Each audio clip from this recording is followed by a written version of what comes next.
We've come to this IDP camp in central Mogadishu to meet a woman because she's told us she left her village precisely because of a drone attack.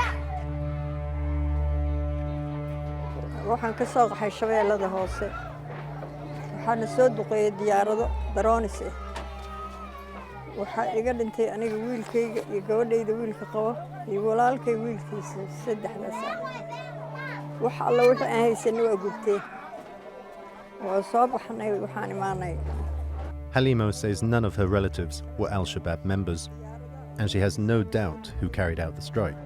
diyaarada Maraykanka waayo daroonis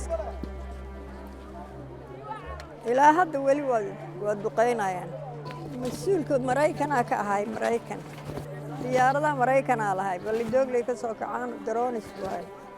But even if she's confident her relatives were killed in a US strike this March, she says there's no way for her grievances to be addressed. annaga wax aan cadaalad ku samayn karno ma jirto dad ayagoo jiifa habeen madow diyaarad duqeeyay maxay cadaalad ku raadiyaan waxaan ku raadi karnaa cadaalad. It's a question that has nearly always been met with denials of any responsibility from the US military. ilaahay baa qaban kara ilaahay. According to the Bureau of Investigative Journalism, Washington has carried out 139 drone attacks in Somalia since 2007. They've killed at least 965 people. Only in April did the US admit its first 2 civilian fatalities from these attacks. Both the Bureau of Investigative Journalism and Amnesty International have reported the number could be much higher. The US was the first country to develop armed drones, but at least 30 nations now have these unmanned planes, and 10 have used them in conflict. Non-state actors, including terrorist groups, also have drones, and with their proliferation, the question of accountability is by no means limited to the US. This was your patient a couple of months ago?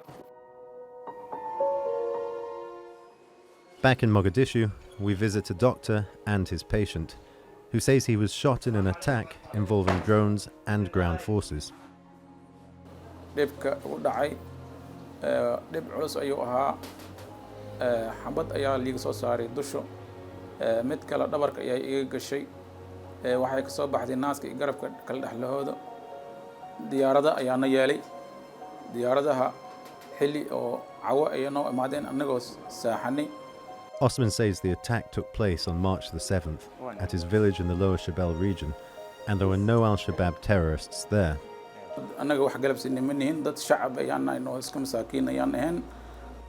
The doctor didn't operate on him in Mogadishu until April the 4th. That begs the question whether his wounds could have been a month old at the time of the operation. So I think the wound before 10 days to a week. Okay, something like this. So that would make it middle of March, roughly the middle of March. Yes, I think that. And would it be possible if the wounds were slightly older than that, around the 7th of March? Is that also a possibility? Yes, it's possible, yes. Okay. In response to questioning from TRT World Research Center, the US military has said Somali forces conducted an operation against Al-Shabaab on March the 7th in the Lower Shabelle. It did not confirm or deny US participation. Osman insists the attack involved airstrikes, a capability that Somali forces simply don't have. Investigating claims that civilian deaths have been caused by drones in any conflict zone is challenging. But is the very fact that these attacks are so difficult to investigate, allowing those countries that carry out drone strikes to do so with impunity? Adam Pletts, The Newsmakers.